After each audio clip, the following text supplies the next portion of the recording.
이 시간 하나님께 예배드리겠습니다. 찬송가 179장입니다. 찬송가 179장 주 예수의 강림이 찬송가 179장 함께 찬송드리겠습니다. 주 예수의 강림이 가까우니 저 천국을 얻을 자 회개하라. 주 성령도 너희를 부르시고 무천사도 나와서 영접하네. 주 예수님 너희를 찾으시니 왜 의심을 하면서 오지 않나. 온 세상 죄 담당한 어린 양은 죄 많은 자 불러서 구원하네. 이 세상이 즐기는 재물로는 내 근심과 고초를 못 면하리. 또 숨질 때 위로를 못 얻으며 저 천국에 갈 길도 못 찾으리. 내 아버지 주시는 생명 양식 다 배불리 먹고서 영생하라. 곧 의심을 버리고 주께 오면 그 한없는 자비를 힘입으리.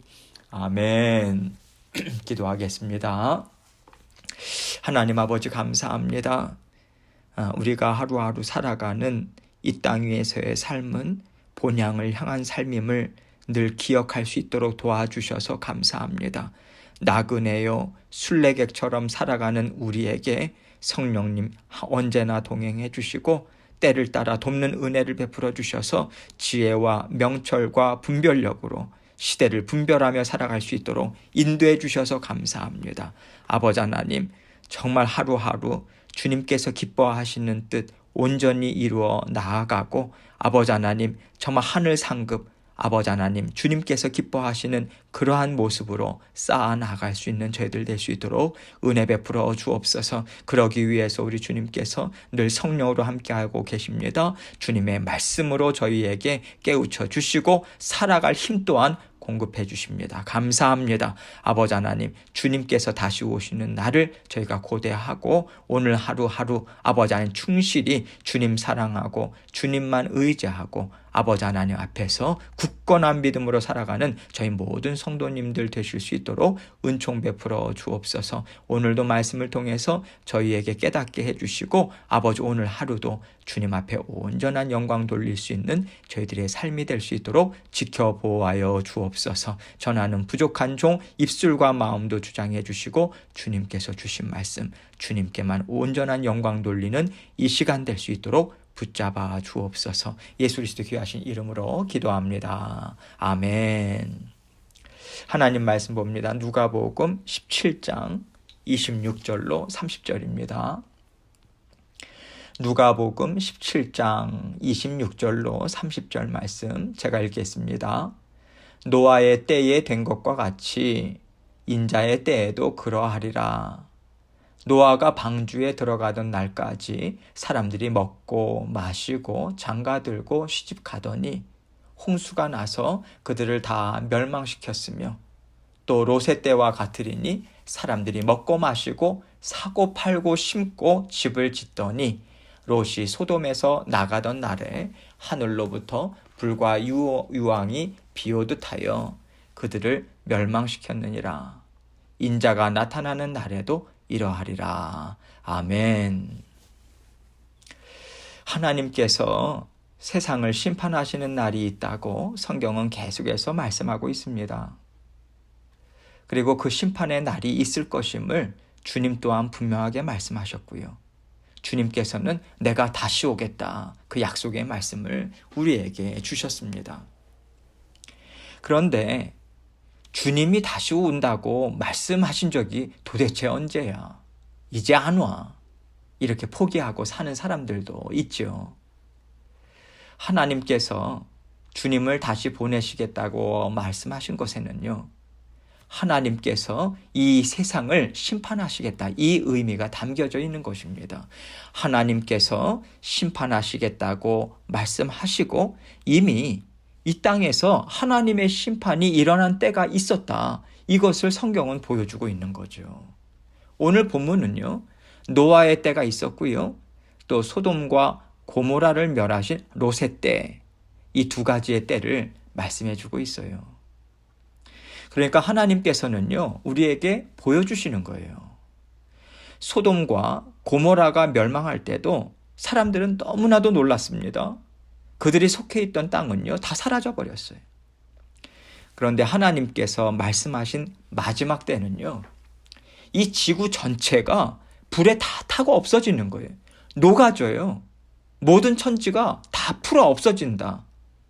우리가 상상할 수도 없는 거죠.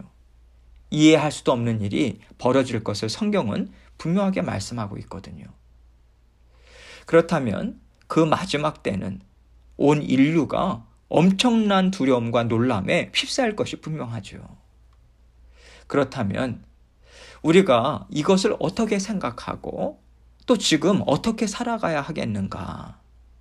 하나님께서는 노아의 때, 그리고 소돔과 고모라 성이 심판을 당했던 롯의 때를 거울로 삼아라, 이 말씀을 하고 계시는 거예요. 하나님은요, 마지막 심판의 때에 하나님께서 어떻게 하실 것이라고 이미 우리에게 말씀해 주셨어요. 또 하나님께서는 최후의 심판 때에 앞서서 이 땅에 이러이러한 일들이 나타날 것이다, 있을 것이다, 이렇게 말씀을 해 주셨어요. 하나님께서는 이 말씀들을 통해서 우리가 지혜를 얻고요, 그때가 왔을 때 우리가 하나님 앞에서 어떤 마음으로 설 것인가, 이것을 준비하라고 하는 뜻에서 우리에게 지혜의 말씀을 베풀어 주고 계십니다. 노아의 때에 하나님은 방주를 짓게 하셨어요. 노아의 때에 방주를 짓는 일이 어떠했을까? 이것을 여러분은 성경 공부나 또는 설교 말씀들을 통해서 이미 잘 알고 계실 거예요.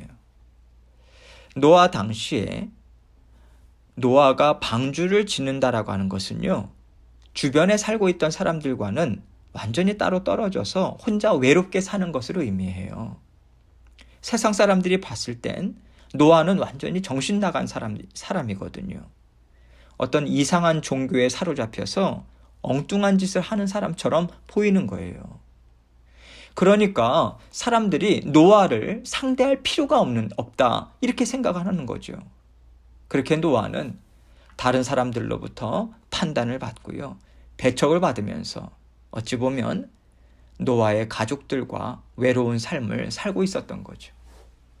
그렇다면 여러분 한번 생각해 보세요. 그 당시에 그 시대가 주는 어떤 발달한 문명이나 세상의 문화로 인한 즐거움이 노아에게 있었겠습니까? 노아에게는요, 세상과 단절된 상황에서 하나님께서 맡겨주신 사명을 감당하는 일에 집중하면서 살았음을 우리는 생각할 수 있습니다. 그렇기 때문에 때로는 하나님께서 특별한 사명을 주시고요, 그 사명을 이루게 하실 때는 우리가 하나님의 자녀인 것 맞지만 세상에서 누리는 풍요로움이나 즐거움들을 누리지 못하며 살 수도 있다라고 하는 것을 우리가 생각해야 돼요. 지금 제가 이것을 말씀드리는 이유가 있습니다. 미국도 그렇고요. 전 세계적으로 한때는 믿는 자녀들이 기독교다, 그리고 하나님의 자녀들이다라고 이야기할 때 그 기독교, 하나님의 자녀들, 이 정체성에 대해서 설명을 할 때 번영에 비유하면서 말을 했어요. 세상을 어떻게 다스릴 것인가? 너가 높은 자리에 올라가야 세상에 영향력을 미칠 수 있어. 너가 돈을 많이 벌어야 교회가 그 물질로 많은 하나님의 일을 할 수 있어. 이런 것을 심어줬어요. 이런 것을 가르쳐 주었습니다. 그러다 보니까 하나님의 자녀인데도 불구하고 높은 자리에 올라가지 못하는 사람들, 가난한 사람들, 세상적으로 성취하지 못하는 사람들을 보고요, 믿음이 부족하다거나 또는 하나님께서 인정하시지 않는 뭔가가 저 사람에게 있다, 그렇게 판단의 눈길로 보던 때가 기독교 역사에 있었습니다. 그리고 아직도 그렇게 생각하는 분들이 많아요. 좋은 직장에, 어떤 높은 고위직에 올라갔다, 취직이 됐다, 뭔가 일이 엄청나게 잘 됐다 하면 저 하나님이 저 사람을 정말 많이 사랑하나 봐, 이렇게 말해요. 여러분, 이것이 성경적으로 맞는지 우리가 생각해 볼 필요가 있습니다. 하나님께서는요, 병든 자를 사랑해 주셨어요. 주님께서 이 땅에 오셨을 때 찾아간 자녀들은 병든 자녀들이었어요. 가난하고 배고픈 사람들이었습니다. 하나님께서 그들을 벌하시고요, 그들을 미워하시는 게 아니거든요. 오히려 배부르게 먹고 자기의 권력에 취해서 높은 지위와 명예를 얻고 있는 바리새인들을 주님은 욕하셨어요. 그렇다면 우리가 하나님이 주시는 복이 무엇인가에 대해서 정말 진지하게 생각해 봐야 합니다. 제가 앞부분에서 높은 고위직이다, 좋은 직장이 되었다, 그것 자체가 하나님께서 사랑하시지 않는다, 그런 의미가 절대로 아닙니다. 우리가 다른 사람들이 그렇게 되어지는 것을 보고 하나님께서 저 사람만 사랑하시나 보다, 그런데 그렇지 못한 나는 하나님께서 사랑하시지 않나 보다, 이러한 차원에서 제가 말씀을 드리는 거예요. 그렇지 않다라고 하는 거예요. 그리고 높은 자리에 올라가서 그리고 또 하나님의 마음으로 살고자 하는 많은 분들도 계십니다. 저는 그분들을 다 그렇게 한꺼번에 말씀을 드리는 것이 아니라 하나님 없이도 얼마든지 그렇게 성취한다, 이런 차원에 있어서 계속해서 그것만이 하나님께서 복을 베풀어 주시는 것이고 그러한 자들만이 하나님이 복 주시는 사람들 맞다, 이렇게 알리고 가르쳐 주는 것은 성경적으로 옳지 않다, 이것을 제가 말씀을 드리는 거예요. 결국은 번영 신학은 오늘날에 있어서 이 미국 또 교회들도 계속해서 허물어뜨리고 영적으로 피폐하게 하고 병들게 하는 그 번영신학 있지 않습니까? 그것이 성경적으로 보면 참 위험하고 옳지 않다라고 하는 것을 저는 말씀드리고 있는 거예요. 하나님은요, 우리를 사랑하셔서 갖가지 은혜를 베풀어 주세요. 그런데 그 은혜가 반드시 세상의 것과 연결되어 있지는 않다는 것을 우리가 정말로 생각해야 합니다. 모든 하나님의 은혜와 복이 세상의 것들과 다 연결이 되어 있다면요, 하나님께서 그렇게 사랑하셔서 사용하신 이 세상의 물질 세계를 왜 없애시려고 할까요? 마지막 때에. 왜 우리를 지금 물질과 가까이 살게 하지 않으십니까? 이상하잖아요. 우리는 이상하게 생각해야 돼요. 하나님께서 때로는 다니엘처럼 세상 가운데 높이셔서요, 그 사람을 통해서 하나님의 말씀, 살아계신 하나님을 드러내실 때도 있습니다. 그러나 노아처럼 철저하게 세상과 따로 떨어져 있고 세상에서 미친 사람 취급을 받으면서 하나님의 일을 준비하는 사람이 있다라고 하는 거예요. 그래서 우리는 하나님이 이렇게도 사용하시고 또 저렇게도 사용하신다, 이것을 다 생각할 수 있어야 돼요. 세상에서 출세하고 세상에서 잘 살고 높임을 받는 것이 다 하나님의 복이다, 이렇게 어떤 수학 공식처럼 생각하는 것을 우리는 과감하게 깨뜨려야 합니다. 하나님은요, 사람의 생각에 묶이지 않아요. 사람이 만들어 놓은 공식 안에 하나님께서 들어가시지 않는다라고 하는 것을 우리는 생각해야 합니다. 하나님께서는 한없이 넓으신 하나님이시고요. 한없이 높으신 하나님이세요. 우리는 하나님께서 이렇게 하시더라, 그렇게 딱 단정 지을 수 없습니다. 그래서 우리는 항상 하나님 앞에 두렵고 떨림으로, 꿇어 엎드림으로 나아가고요. 하나님의 지혜를 구하고요. 하나님이 주시는 분별력을 간구하고요. 하나님의 인도하심을 우리는 바라야 하는 것이지요. 노아는 그렇게 하나님께서 맡겨주신 사명을 평생을 통해서 감당하며 살아간 사람이었습니다. 그렇다면 이 노아의 때를 오늘 본문을 통해서 한번 보도록 하겠습니다. 26절입니다. 노아의 때에 된 것과 같이 인자의 때에도 그러하리라. 하나님은 지금 주님이 다시 오시는 그 재림의 때를 너희가 생각하기 어렵지? 그러니까 노아의 때를 통해서 지혜를 얻어라. 그렇게 말씀하시면서 예를 들어서 우리에게 알려주고 계시는 거죠. 27절입니다. 노아가 방주에 들어가던 날까지 사람들이 먹고 마시고 장가들고 시집가더니 홍수가 나서 그들을 다 멸망시켰으며, 노아가 하나님께서 주신 말씀에 순종해서 방주를 지어요. 그리고 마침내 때가 되어서 하나님께서 방주에 들어가게 하십니다. 그리고 그 방주의 문은 누가 닫으셨습니까? 하나님께서 닫으셨습니다. 하나님께서 닫으셨다라고 하는 것은요, 하나님께서 여는 때가 있다, 이것이죠. 이것은 무엇을 뜻하는가 하면 이 모든 것은 다 하나님의 전적인 주권하에 이루어졌다, 이것을 말씀하고 있는 거예요. 하나님께서는 이렇게 노아를 통해서 철저하게 심판의 날을 준비하셨습니다. 그 심판은 하나님께서 하셨다라고 하는 것이 분명해요. 그리고 하나님은 많은 자녀들이 그 노아의 방주에 들어가서 구원 얻기를 바라셨죠. 그래서 노아의 방주를 준비하셨지만 어느 누구도 듣지 않았습니다. 그리고 그 듣지 않은 사람들을 하나님께서는 엉중한 심판을 내리셔야만 했던 것이죠. 그런데 그들이 하나님의 말씀을 듣지 않고 노아가 방주를 짓는 동안 내내 하던 것이 있었다는 거예요. 사람들이 먹고 마시고 장가들고 시집갔다, 이것이죠. 이 말씀을 들으면요, 우리가 뜨끔하잖아요. 나도 맛있는데 찾아다니면서 먹고 마시는데, 나도 장가 들고 또 시집 가야지, 이런 생각을 우리가 하잖아요. 사실 이런 것은 다 하나님이 허락하신 일상인 거예요. 시집 가고 장가 가고 하나님이 허락하신 결혼 생활이고 다 하나님께서 기뻐하시는 것이죠. 문제는 무엇인가? 이것을 사람들이 하나님이 기뻐하시는 심령으로 받아들이지 못했다는 거예요. 하나님께서 주인 되셔서 하나님께서 주시는 은혜로 사는 믿음의 가정을 이루고 하나님께서 공급해 주시는 삶의 은혜를 통해서 먹고 마시고 하나님께 감사하다, 이 마음으로 살아야 하는데 이 사람들은 그렇게 하지 않았다라고 하는 것이죠. 오로지 자신들의 육신의 즐거움, 자신들의 배만 배부르게 하는데 집중해서 모든 초점을 맞추고 거기에 모든 소망을 두고 살았다, 이 말인 것입니다. 살아계신 하나님에 대해서는 완전히 귀를 닫고 살았다, 이건 거죠. 이것을 지금 말하고 있는 거예요. 만약 그들이 먹고 마시고 결혼하는 이 모든 것에 있어서 하나님께서 함께 하심을 기뻐하고요, 하나님의 은혜로 이 모든 것들을 받아들였다면 그들은 결코 방주를 거절하지 않았을 것입니다.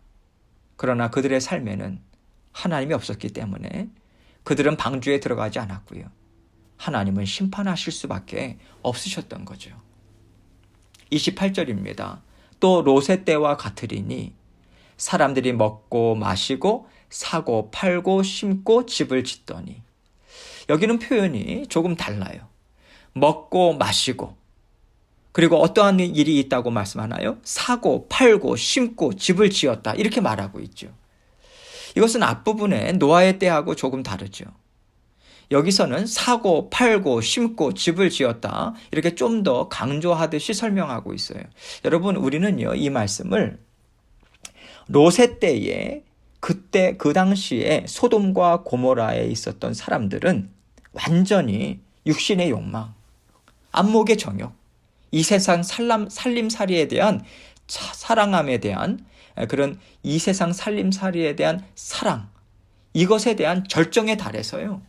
이제는 하나님을 대적하는 자리까지 갔다. 이 의미로도 우리가 생각할 수 있어요. 왜냐하면 사고 팔고 집을 짓고라고 하는 것이 무엇이냐면 그 땅에 완전히 안주하는 모습이거든요. 내가 이 땅에 뿌리를 내려서 내가 이 땅의 주인이 되겠다. 내가 이 땅을 내가 원하는 대로 다스리며 살겠다. 내 인생도 그렇게 즐기면서 살겠다. 어떠한 마음과 비슷한 마음인가? 바벨탑을 쌓아 올렸던 사람들과의 마음과 같은 것이죠. 바벨탑을 지었던 사람들이요. 자신들의 번영을 추구하면서 이루고자 하는 궁극적인 목적이 무엇이었습니까? 하나님의 다스림에서 벗어나겠다라고 하는 거였잖아요. 하나님은 분명히 말씀하셨어요. 너희는 생육하고 번성하며 땅에 가득하여서 그 중에서 번성하라. 이렇게 말씀하셨어요. 계속해서 이 땅에 번성하고 계속해서 흩어져서 하나님이 주시는 땅을 차지함으로 이 세상을 하나님의 자녀들로 가득 채워라. 이러한 의미로 하나님은 말씀을 해주셨습니다. 그런데 바벨탑을 쌓아 올렸던 사람들은요, 하나님의 나라에 관심이 없었어요. 인간들의 세상을 원했던 거거든요.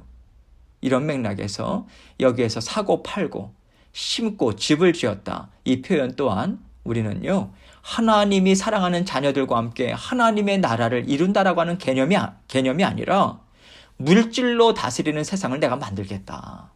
하나님을 대적하는 심령에서 나왔다라고 하는 것을 우리는 이해할 수 있는 것이죠.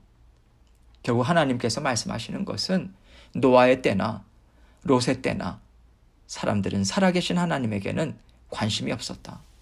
하나님과 따로 떨어져서 인간의 세상을 만들기를 원하는 것이 절정에 달했을 때 하나님은 세상을 심판하셨다. 이것입니다. 그렇기 때문에 하나님을 대적하면서 사람 중심의 세상을 만드는 것이 절정에 달했을 때, 즉 온 세상에 죄가 가득 찼을 때 주님은 다시 오신다라고 하는 말씀을 암시해 주고 계신 것이죠.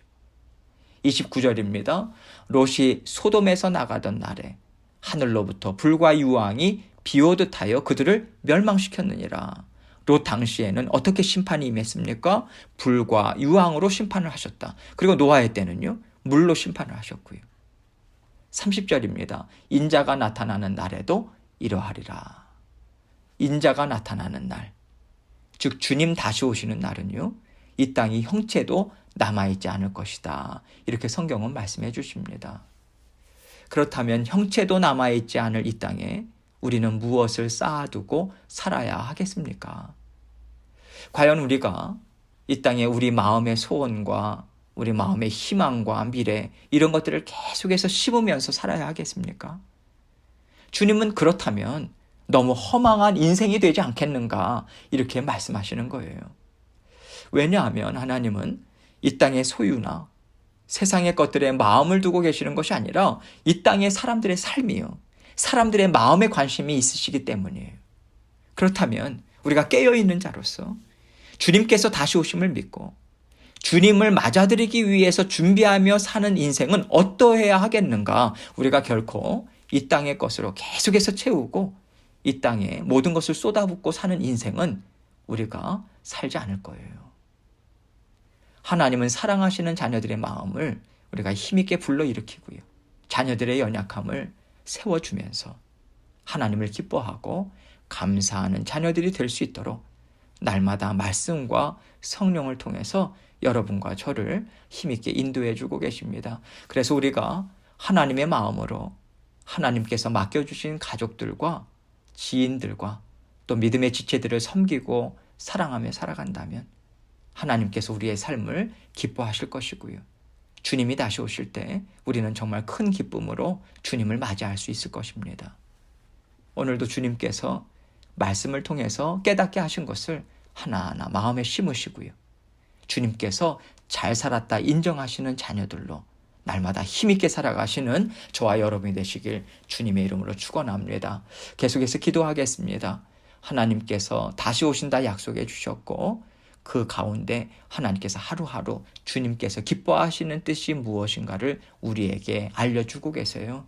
더욱더 주님의 기뻐하시는 뜻을 실천하며 살기 원합니다. 내 마음과 생각을 세상에 빼앗기지 않도록 도와주시고 인도해 주옵소서. 오늘 있을 모든 일들도 주님께 아뢰고 올려드리면서 계속해서 기도로 나아가도록 하겠습니다. 기도하시겠습니다.